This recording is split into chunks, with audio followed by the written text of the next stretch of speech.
बांग्लादेश में तख्तापलट के बाद अल्पसंख्यकों पर हो रहे अत्याचारों की आग में झुलसता बांग्लादेश इससे पहले भी विद्रोह और दंगों की आग में झुलसता रहा है। इन विद्रोह और दंगों में शिया मुस्लिम, ईसाई, बौद्ध और हिंदुओं का सबसे ज्यादा नुकसान हुआ है। आज के इस वीडियो में हम जानेंगे कि पाकिस्तान से अलग होकर बांग्लादेश कैसे अलग मुल्क बना। साथ ही जानेंगे बांग्लादेश की ऐतिहासिक पृष्ठभूमि के बारे में। साल 1947 में भारत से अलग होकर पाकिस्तान बना। पाकिस्तान में उस वक्त दो प्रमुख क्षेत्र पूर्वी और पश्चिमी पाकिस्तान शामिल थे। पूर्वी पाकिस्तान में देश की 56% आबादी रहती थी जो बांग्ला भाषा बोलती थी। वहीं पश्चिमी पाकिस्तान में पंजाबी, सिंधी, बलूची, पश्तो और अन्य स्थानीय भाषाओं के बोलने वाले लोग थे। साथ ही भारत से पलायन करने वाले मुसलमान भी इनमें शामिल थे जो उर्दू बोलते थे। पाकिस्तान की आबादी में उनका हिस्सा सिर्फ 3% था। अगर 1947 का साल विभाजन के रूप में कई लोगों के लिए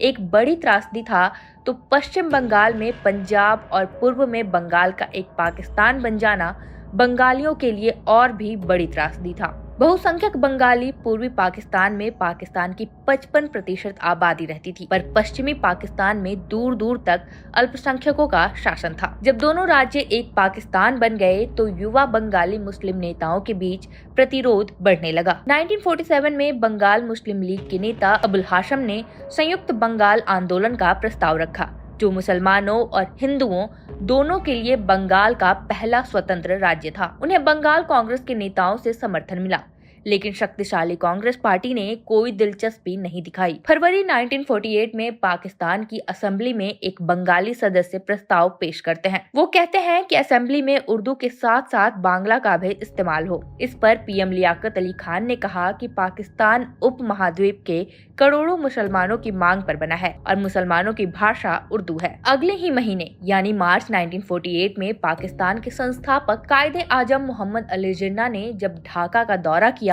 तो उन्होंने भी वहां दो टूक कहा कि मैं यह साफ कर देना चाहता हूं कि पाकिस्तान की राजकीय भाषा केवल उर्दू होगी। मुद्दा सिर्फ भाषा का नहीं था। पश्चिमी पाकिस्तान में मौजूद सरकार पूर्वी हिस्से की हर तरह से अनदेखी करती थी, चाहे वो आर्थिक मामला हो या उनकी राजनीतिक मांगे। पूर्वी पाकिस्तान में ये नाराजगी बढ़ती ही रही और फिर एक नेता शेख मुजब्बर उर रहमान ने आवामी लीग नाम की पार्टी बनाई और पाकिस्तान के अंदर स्वायत्तता की मांग कर दी।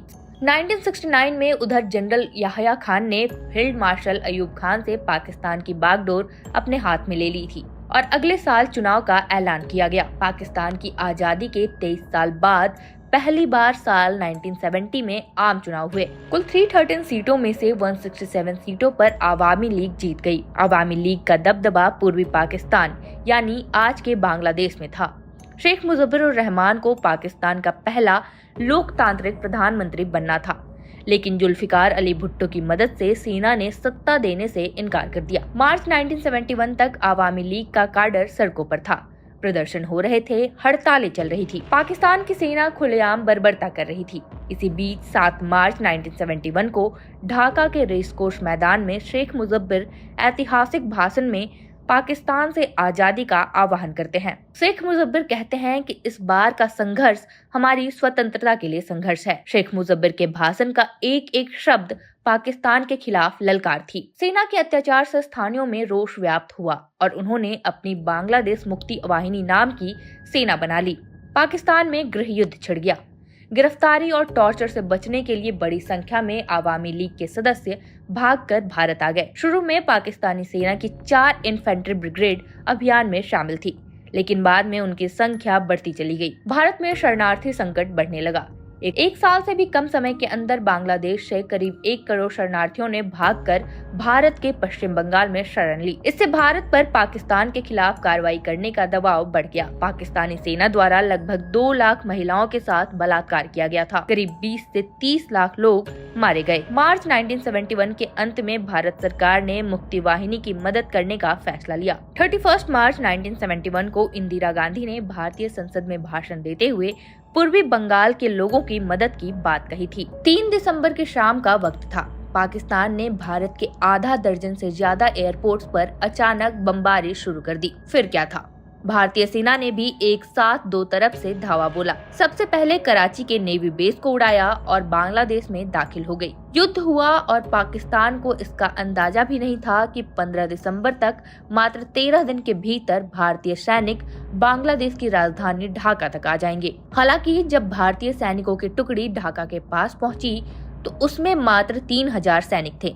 इसी वक्त ढाका को घेर कर खड़े पाकिस्तानी सैनिकों की संख्या थी 26,400। व्यवहारिक तौर पर देखा जाए तो स्थिति थोड़ी चिंताजनक थी, लेकिन सेना के सूझबूझ से जीत संभव हो गई। 13 दिन में भारत ने पाकिस्तान को घुटनों के बल ला दिया। 14 दिसंबर को भारतीय सेना ने एक गुप्त संदेश को पकड़ा कि दोपहर 11 बजे ढाका के गवर्नमेंट हाउस में एक महत्वपूर्ण बैठक होने वाली है, जिसमें पाकिस्तानी प्रशासन के बड़े अधिकारी भाग लेने वाले हैं। भारतीय सेना ने तय किया कि इसी समय उस भवन पर बम गिराया जाए। बैठक के दौरान ही MiG-21 विमानों ने भवन पर बम गिराकर मुख्य हॉल की छत उड़ा दी।